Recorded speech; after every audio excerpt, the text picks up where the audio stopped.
So let's talk a little bit about the I and the me. Yeah?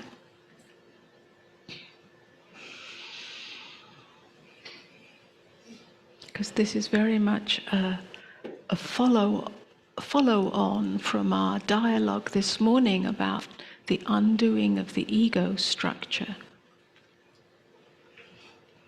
You can see how perhaps it relates to that, because when we stop focusing in on the content of the experience, then that whole mechanism or process of identification, interpretation, and then identification, that starts to come undone as well. It softens its grip. It softens its grip. So the me identity, me as this, me as that, yeah, derived from experience, the content of your experience, that's the prison. That's the prison of the box. It becomes a limitation. Yeah? We try and make that box comfortable according to our liking, according to the need for approval, according to the need for love. So we try to fill up the content of the box with good experiences, nice experiences, whatever. Okay? So all the problems start inside that box.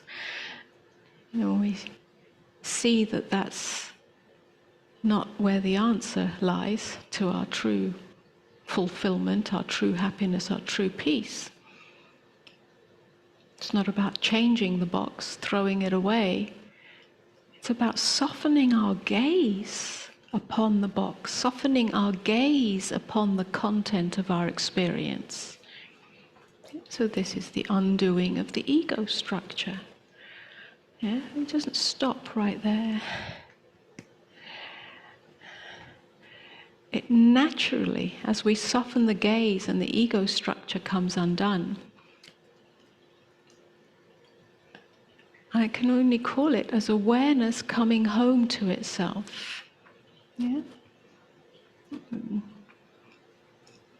Awareness comes home to itself. It comes to rest in its true nature, which is infinite and unbounded.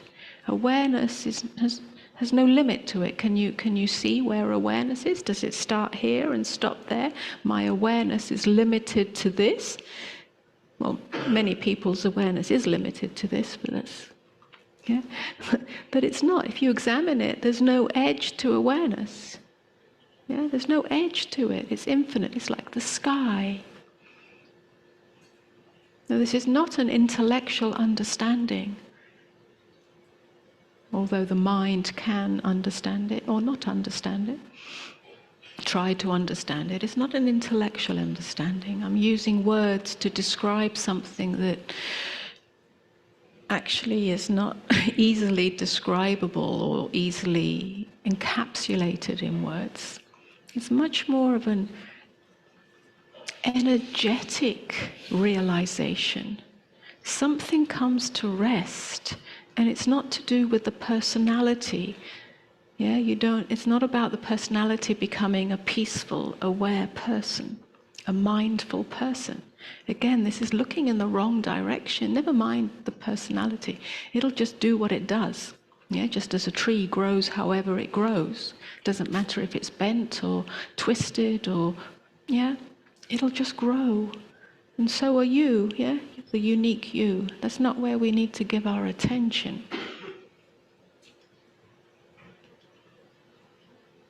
This relates to the question about being more present. Being more present, trying to be more present, is trying to be more present within the box. Yeah? Presence is already here when you stop focusing on the box solely. Yeah? Solely. Stop fixating on the box. The box is the problem of you, the problem of me. Awareness comes home to itself when the box comes undone, yeah, or at least the identification with the box comes undone. It just comes home to itself. Something recognizes itself. Awareness recognizes itself. So coming home, often when we speak about coming home, it's the individuation that yearns to come home to some sort of safety or comfort or belonging or love. And yes, that is also true because it's all included. That's the sort of catalyst for it, where the individuation wants to come home in some way. But the deeper meaning of that, the deeper impulse of that, is that awareness comes home to itself. And then there is this recognition of beingness. I could almost say, and will say, it's awakeness recognizing itself, awake consciousness recognizing itself. What is awake consciousness? Awake consciousness is the awareness of awareness. It's recognized awareness as the infinite, unbounded, eternal isness within which everything appears and disappears. So it's like awake consciousness comes home to itself. It finally recognizes itself. That has nothing to do with becoming an awake person. Yeah, again, we speak in that way because it's the convention. I've awakened. I awakened 20 years ago, whatever it is. I had an awakening experience, which is slightly different, but I'm awake now. But it's not really the person who becomes awake. It's not about the person. Yeah, when awareness or awakeness recognizes itself as the fundamental nature of things, there isn't actually somebody there who says, I'm awake, I've become awake, I've become enlightened. You know, in order to talk about it, we have to use that language, because otherwise we can't say anything. There's nothing to say, nothing to describe, nothing to point to. So we're pointing to something. But it's not for the self in that way. It's not that the personality, the personhood, becomes an awakened or enlightened person.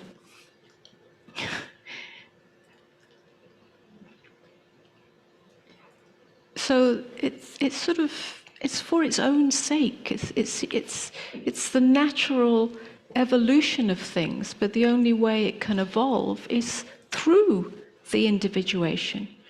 Because without the capacity to become aware of awareness, then there's no fundamental shift in consciousness. I don't think this table can become aware of awareness because it hasn't got the mechanism, the physiological mechanism of self-reflection. Yeah? Not yet. Yeah, our nervous system has evolved to be able to be aware of itself, to self-reflect.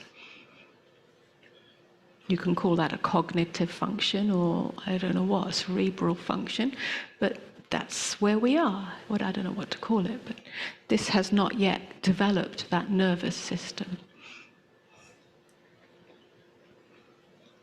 So it evolves through us, it comes home to itself through us. Sorry, I digress slightly, but it is part of the dialogue.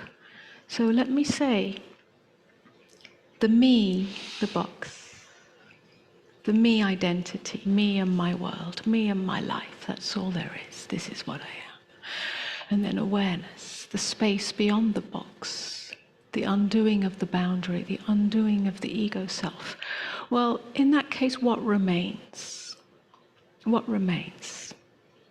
How can we speak of? How do we embody? How do we integrate? And how do we operate from that, other than absolute silence?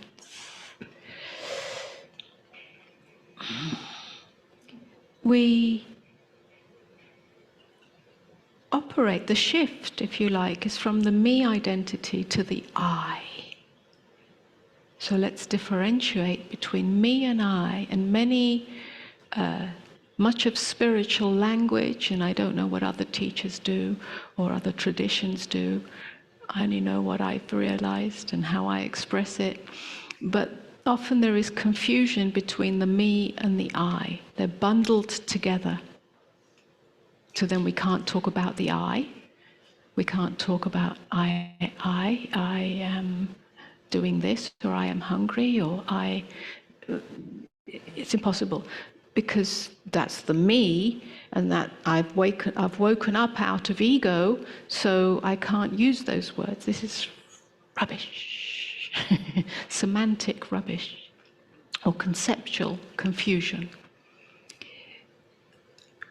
Something perhaps a bit more valuable, helpful, and I would say more intelligent is to talk about the me and the I. I've spoken about the me. What is the I? The I is the awareness that is realized through you. Yeah? That's why that little bit of a conversation about the evolution of consciousness through you is actually relevant. It is only through the organism with the capacity for self-reflection that consciousness can evolve and come to know itself, its own awakeness, become awake to itself. When that takes place, then it's become the I. It's known as the I of awareness. Not the me with all its identities and ego scaffolding and victimization and stories and identities. This is I without identity. It is the only way we can express the awareness of awareness, unencumbered by identity, unencumbered by interpretation or interference, and yet it is aware and operates through the individuated organism. That's the I. If you think of it as the I of awareness, the one that sees, the one that experiences, because there's still a physiological organism here that experiences. Yeah, it's the I, the purity, the untaintedness of I. You can also say it's the I am. That's what the I am is pointing to. If you strip it of the am, it becomes even more pure, more untainted, because it's not I am, which is I exist. Yes, you do. But it's just I. And then it can be followed on with I am hungry, I am whatever. I am going here, I am going there. Yeah, but the I itself, the I of awareness. When the I is, let's call it the main aperture through which you see, rather than seeing through the veils, the many veils of the boxed me, yeah? You see through the purity, the untaintedness of the I. What does that actually look like, feel like in practical human terms? This is the neutrality that I've spoken of.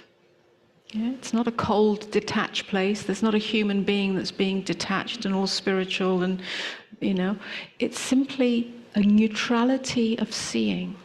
It's not tainted by the stories, by the triggers, by the so on, by the veils of perception. It is the I in the midst of the storm.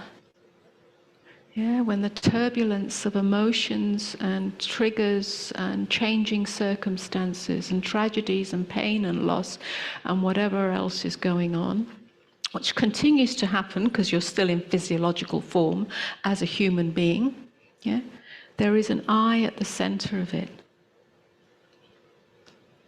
It's your capacity on a human experiential level to be unshakable in the midst of anything. Even when everything's shaking, to know, yeah, even though you may be pulled into this a little bit and there's intense feelings and emotions and relationships and so on, what grows in you, what reveals itself in you more and more is the we can call it presence. Yeah, it's the fact of beingness, the fact that presence is not shaken by that. Presence, the quality of presence, the quality of awareness doesn't actually get harmed by what's happening. It's always here. It's always been here through everything you've experienced, just as the space is always here, whatever kind of box is here. It could be a red box, a black box, a spiky box, a soft furry box. Yeah, but the space doesn't change. The quality of space doesn't change internally or externally. It's all one space. That's how awareness is. That's how presence is. When we come, we can come to it from a number of ways. It can come from the inside out.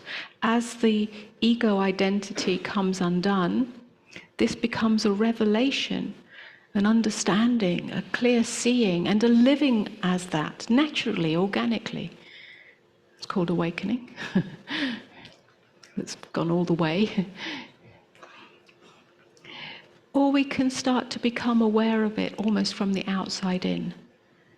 Yeah? We become too aware of it in our lived experience.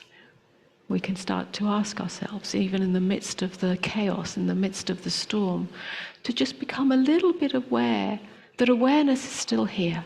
And that is your true home. That is your true sanctuary. That is your true belonging. We can call it Godness. That's the Godness in everything. It never goes anywhere. It never changes. It never gets harmed. It never gets divided. It never gets fragmented. It just gets occluded, obscured. And our identification with the content of the storm obscures it more. If we do not identify with the content of the storm, but just allow it to be experienced, then the obscuration is less dense. The veil of separation is finer, more permeable, more transparent. And the shining, the light of presence, the lightness of being, that which is eternal, unbounded, always here, is more able to shine into, penetrate, infuse your lived experience. So this is the lightness of being we're speaking about. There's a kind of lightness of being. Because all content is impermanent, it's constantly changing.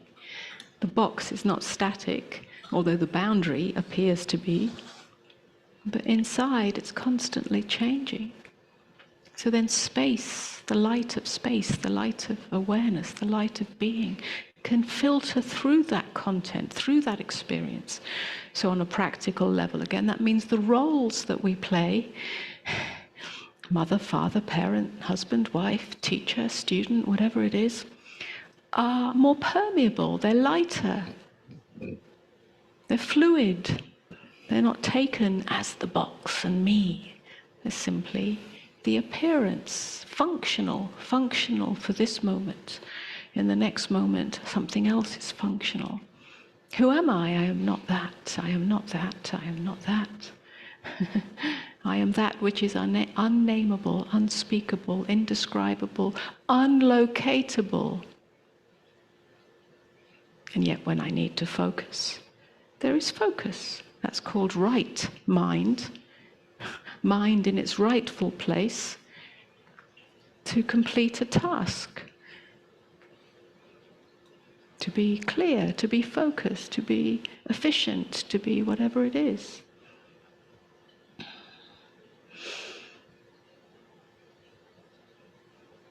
So don't be afraid of using the word I. Just don't confuse it with me.